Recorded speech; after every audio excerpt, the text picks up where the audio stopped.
Bonjour à vous, Catherine Legal. Pour ceux qui ne me connaissent pas encore, je suis architecte d'intérieur et vous pouvez retrouver mes réalisations sur le site internet www.ose-balquette.com que vous retrouvez en fait ici. J'accueille aujourd'hui en fait Olivier qui va nous parler de son projet de rénovation personnelle et de la façon dont il l'a mené en fait de front en parallèle de sa vie professionnelle.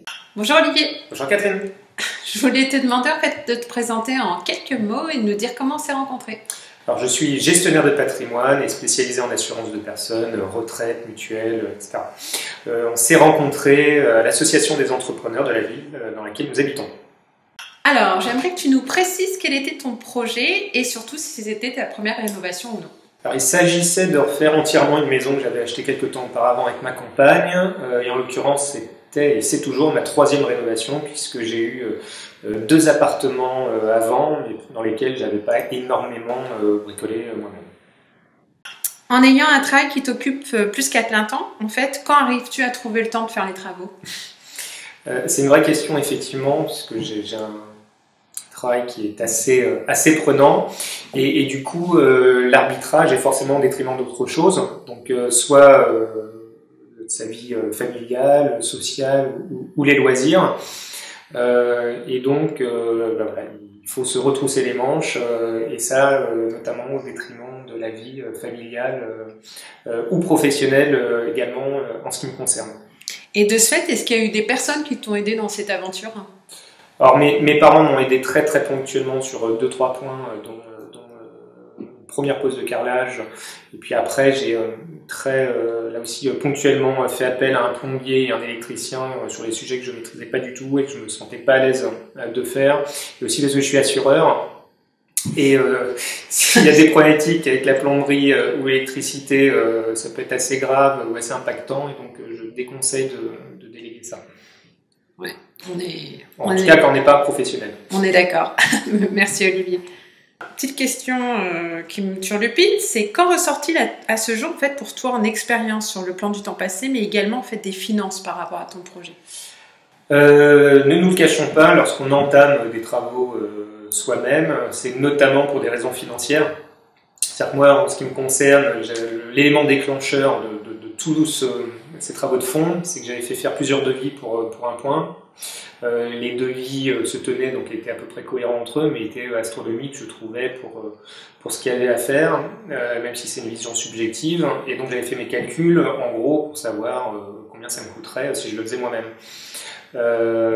Et c'était 4 fois moins cher, et pour un montant assez important. Donc je me suis lancé là-dedans, sans appréhender pour autant la chronophagie du sujet, mais ça m'a pris beaucoup de temps, d'influx nerveux, d'énergie, de prise d'information pour comprendre ce qu'il fallait faire, comment le faire, pour bien le faire.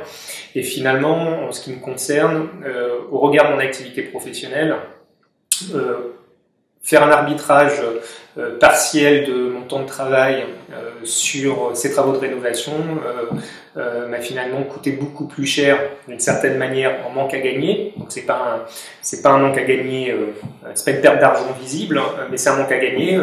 Ça m'aurait finalement à l'arrivée coûté moins cher de payer mes travaux via un entrepreneur plutôt que de les faire moi-même, et donc du coup consacrer mon temps utile à mon activité professionnelle. En plus, un petit peu plus enthousiasmant en ce qui me concerne. Alors, depuis combien de temps, en fait, tu te divises entre ces deux casquettes, hein, c'est-à-dire, en fait, ta vie professionnelle, finalement, et la rénovation? Je vais peut-être en effrayer certains et en faire rire d'autres. Ça fait à peu près 2 ans et demi que j'ai entamé ces travaux de rénovation. Alors, je suis pas forcément très rapide parce qu'il y a un coût d'apprentissage qui est non négligeable. On perd du temps à faire des choses qui, pour des professionnels, est très rapide. Et puis, par ailleurs, j'ai pas forcément beaucoup de temps à cause notamment de ma vie professionnelle. Et puis, il faut quand même penser à sa famille. Et du coup, ça traîne en longueur. Et donc, s'occuper de ses travaux soi-même en fonction du temps qu'on a et de sa technicité, c'est à la fois chronophage et ça empiète sur un petit peu tout. Quel effet ça fait de vivre tout le temps dans les travaux? Ça dépend si votre conjoint bricole avec vous ou pas. Si c'est pas le cas, ça peut être un petit peu pesant. Et puis inversement, si vous êtes tout seul à faire les travaux, vous avez que 2 bras au lieu de 4. Donc ça prend alors c'est pas proportionnel, mais ça prend peut-être 2 fois plus de temps. Donc vivre dans les travaux, ça peut être source de tension si vous n'êtes pas très rapide. Lors d'une prochaine rénovation, t'y prendrais-tu de la même manière, Olivier? Peut-être pas. Je retiens beaucoup de choses positives. J'ai appris pas mal de techniques, ça a impliqué mes filles, ça les a bien amusées d'ailleurs. Ma cadette a voulu sa petite trousse de bricolage en plastique. Pour autant, entre la chronophagie, le coût que ça représente, et même si on peut aller à son rythme, je ne ferai certainement pas les choses de la même manière. Merci beaucoup, Olivier, pour ton intervention. Je t'en prie. À bientôt. Ciao.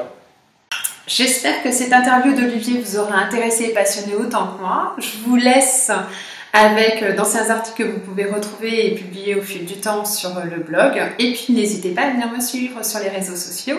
Je vous retrouve très vite. Ciao!